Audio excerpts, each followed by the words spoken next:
भारतीय राजनीति में एक शब्द इस बार आ गया है, गद्दार। सोरोस का नाम तो आपने सुना होगा, अडानी का नाम खूब सुना होगा, लेकिन राहुल गांधी के साथ गद्दार शब्द लगाया गया और कुछ बड़े संगीन आरोपों के साथ ही कुछ लोगों ने न्याय की अवधारणा को बता दिया भारत खोदो योजना।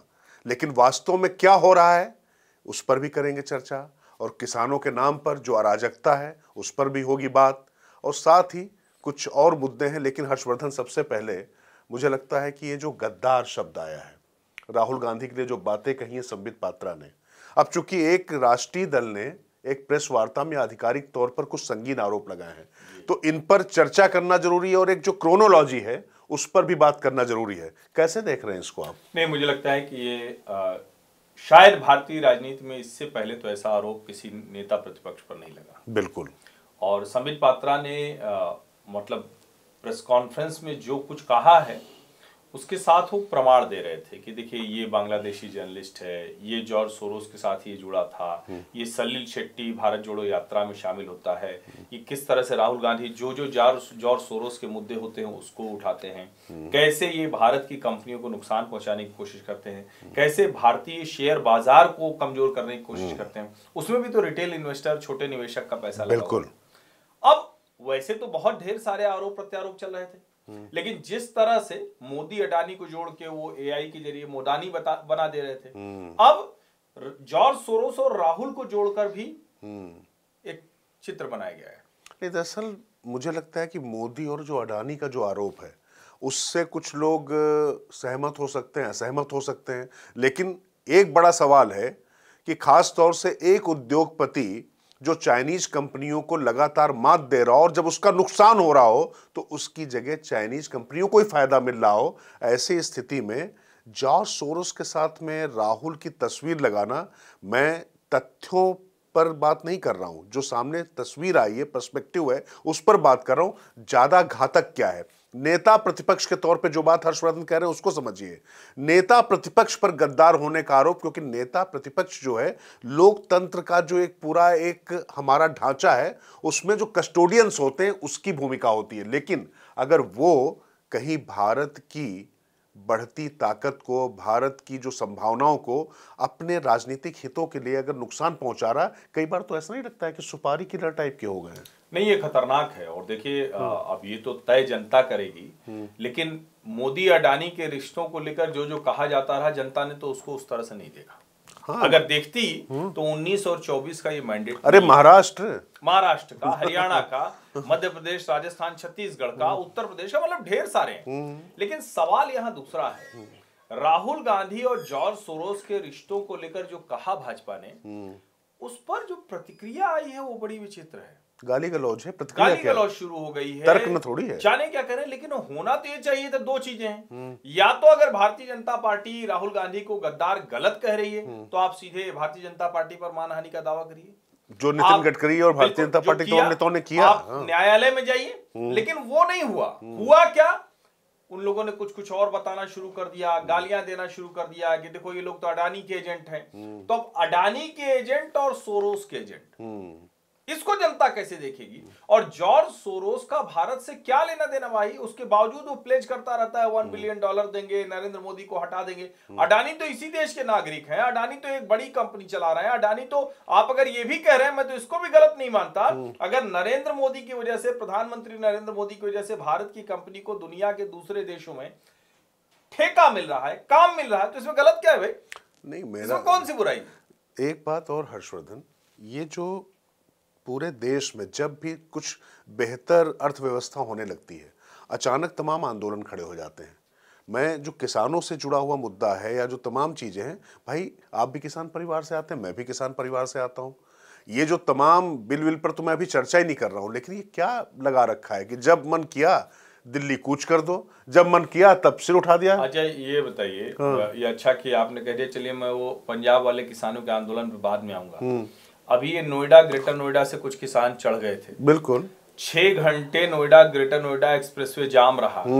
अगर ये नोएडा ग्रेटर नोएडा एक्सप्रेसवे नहीं बना होता और देश से, उत्तर प्रदेश से, हर राज्य से आकर लोग यहाँ नौकरी नहीं करते और फ्लैट नहीं खरीदते लाखों में, करोड़ों में, तो इनकी जमीन की क्या कीमत होती? नहीं, इतना ही नहीं, ये जो सामान बेचने जा रहे हैं, अन्न जो बेचने जा रहे हैं, इसी रोड से जा रहे हैं ना। इसी रोड से जा रहे हैं।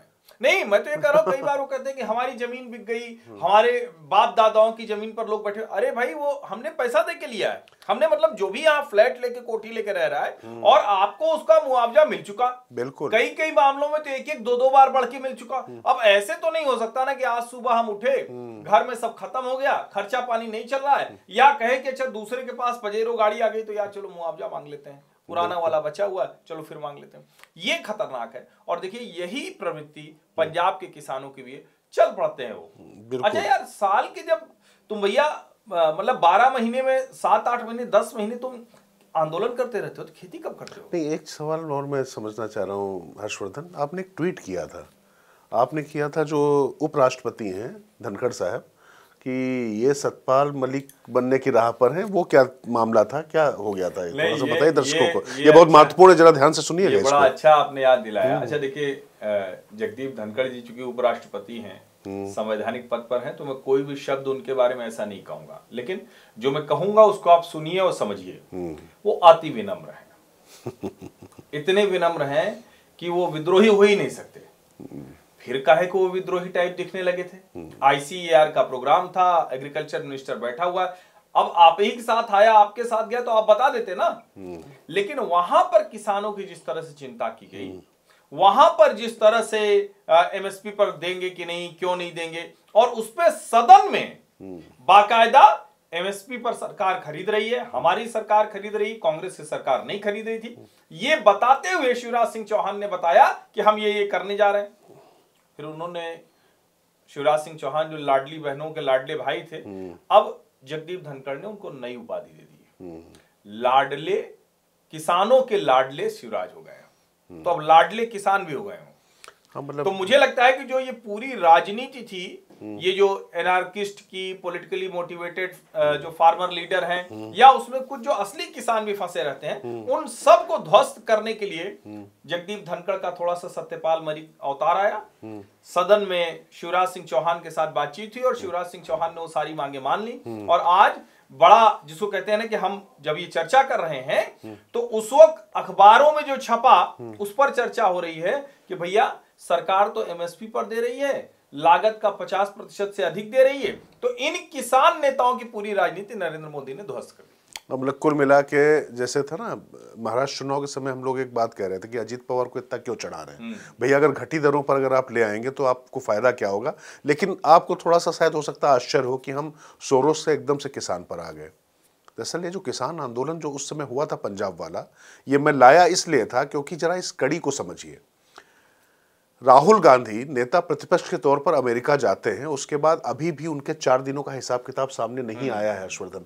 तो जो गद्दार वाली जो बात कही जा रही है, हिसाब किताब आया है वो भी तो बड़ा बढ़िया बढ़िया है ना। चीन का मॉडल अच्छा है, उनके पावर पॉइंट प्रेजेंटेशन में रहता है। जो अमेरिका और यूरोपीय यूनियन के देश बेखबर हैं, भारत में लोकतंत्र कमजोर हो रहा है। वो मिलते हैं तो उनके प्रतिनिधि मंडल में इल्हान उमार रहती है। तो मतलब कौन कौन सी बात है जो, और नहीं, मैं यही तो कह रहा हूं कि ये तो प्रत्यक्ष मिले हैं। हाँ, और जिस डीप स्टेट की बात होती है, जिसको लेकर संबित पात्रा ने आरोप लगाए हैं, आप क्या कह रहे हैं कि देश के प्रधानमंत्री से आप कह रहे हैं, आवाज आप उठा रहे हैं, कह रहे हैं कि अडानी के साथ आपके क्या संबंध है, आप गए, उनको यहां पर ठेका मिल गया, इनको बिजली का यहां पर मिल गया, सब मिल गया। तो प्रधानमंत्री बताएं, भारतीय उद्योगपति को कुछ मिल गया है, उस पर प्रधानमंत्री बात करें। लेकिन राहुल गांधी नेता प्रतिपक्ष के तौर पर, मैं फिर कह रहा हूं, वो कांग्रेस के नेता के तौर पर वहां नहीं गए थे। नेता प्रतिपक्ष का अपना एक प्रोटोकॉल होता है, अपनी एक जिम्मेदारी होती है, और मिनट बाय मिनट कार्यक्रम जब इस तरीके के लोग जाते हैं तो उसका बनाया जाता है और उसकी जानकारी होनी चाहिए। अगर वो जानकारी आपने नहीं दी है, और वो दौरा आपका पर्सनल दौरा नहीं था, व्यक्तिगत दौरे पर आप नहीं जाते। लेकिन व्यक्तिगत दौरे पे भी हो तो क्या अभी कल को नरेंद्र मोदी जाए, वैसे तो नरेंद्र मोदी उस तरह से छुट्टियों पर जाते नहीं जैसे ये लोग गायब हो जाते हैं। वो तो मिनट बाय मिनट का हिसाब किताब होता है। एक आप ऐसा नहीं हो सकता ना कि आप सार्वजनिक जीवन में है, नेता है या नेता प्रतिपक्ष है, और आप यूं कह दें। तो मुझे लगता है कि आपने बिल्कुल सही जोड़ा। ये जॉर्ज सोरोस का, या जो विदेशी ताकतें हैं, ये जो खालिस्तानी ताकतें हैं, ये जो कनाडा है, ये जो मतलब सब के सब इसमें जुड़े हुए हैं। अब देश को ये सामने से पता चल रहा है, वो लोकतांत्रिक तौर नहीं, बस मुझे दे रहा है। चिंता बस ये है ना हर्षवर्धन, और कोई बात नहीं है। देखिए, बतौर पत्रकार, बतौर भारतीय नागरिक, यहां पर लोकतंत्र में विपक्ष को मजबूत होना चाहिए, मुखर होना चाहिए, प्रखर होना चाहिए, लेकिन सवाल यह है कि किस कीमत पर। देश को ऐसा नेता चाहिए या ऐसे नेता चाहिए, तमाम राजनीतिक दलों में वन पार्टी रूल किसी भी देश के लिए अच्छा नहीं होता है। लोकतंत्र की तो उस दिन हत्या हो जाती है, मैं मानता हूं। भारत में हो भी नहीं सकता। नहीं, मैं बार बार कहता हूं, हम भारतीय मूल रूप से लोकतांत्रिक हैं। बिल्कुल, और मैं बताऊं भारतीय जनता पार्टी के भीतर भी नहीं हो सकता। और इसका एक बड़ा उदाहरण 2024 का चुनाव था, जब मोदी जी ने कह दिया आपकी बार 400 पार, तो जनता ने कहा राइट टाइम करो, 240 पे लेके आ गए। मतलब कट टू साइज करना आता है हमें। अहंकार नहीं, कट टू साइज करते हैं। और यही लोकतंत्र में होता है कि जब किसी को लगने लगे कि नहीं नहीं वही सब कुछ है, हम ब्रह्मास्मि हो गए, हम द्वितीय नास्ति, तब वो जाके कहता है कि ठीक है भैया हम बताते हैं कि कौन कौन और है। हाँ नहीं, वो कह देता है कि भैया भैया जैसे ऊपर भगवान है तो जनता जनार्दन है, वो बता देती है यहाँ पर। तो कुल मिला के बस यहाँ पर बात इतनी है कि भारतीय हितों की रक्षा करने वाला नेता चाहिए, वो चाहे किसी भी दल में है। और अगर इस तरीके के आरोप लग रहे हैं, मैं देखिए गद्दार आरोप अगर लगाया गया है तो मुझे लगता है गाली गलौज के बजाय इस पर संबित पात्रा को या तो वो कोर्ट में खींच कर लेकर जाएं, क्योंकि अगर अरविंद केजरीवाल पर आरोप लगाए थे तो उनको माफी मांगनी पड़ी, बिल्कुल है ना। नितिन गडकरी ने उनसे माफी मंगवाई, तमाम नेताओं ने माफी मंगवाई, बहुत लोग माफी वीर है वो, तो खैर जाने दीजिए। लेकिन मैं इनकी जो बात कर रहा हूं, राहुल गांधी पर जब इस तरीके की बातें लग रही और एक डॉट्स जुड़ रहे हैं, दिक्कत ये है जो जुड़ रहे हैं, तो इस पे जवाब देना जरूरी हो जाता है। और मोदी और अडानी के संबंधों को लेकर जो आपने आरोप लगाए हैं उस पर आप चाहे कैप लगा लें चाहे वो ले लें, प्रियंका गांधी भी वहां पर पहुंची और ऐसा लग रहा है कि भाई बहन में जैसा कुछ कंपटीशन जैसा चल रहा है। कुछ तो ऐसा लगता है कि अंत में भाई बहन ही बचेंगे। इनके मुख्यमंत्री भी कहेंगे भैया करो। अच्छा, मुख्यमंत्री बड़ा दबाव है, वो तेलंगाना वाले रेवंत रेड्डी जो है, बड़ा दबाव है उनके ऊपर। अरे भाई मैं उसी से मतलब आप सोचिए कि तेलंगाना थाईली मतलब तेलंगाना की देवी, वो लाल वेशभूषा में जैसे लक्ष्मी माता होती, उनके एक हाथ में बथुकम्मा वहां का प्रतीक है, पहचान है तेलंगाना की। वो फूलों का एक इस तरीके से कलश टाइप का होता है जो पूरी तरीके से पहचान बना हुआ उनके हाथ में, एक हाथ में उनके जो है भुट्टा वगैरह मक्का वगैरह मतलब फसल। तो मतलब कुल मिला के वो आपको धन ऐश्वर्य अन्य सब कुछ दे रही, जैसे अन्नपूर्णा जैसे होती उस तरीके की देवी।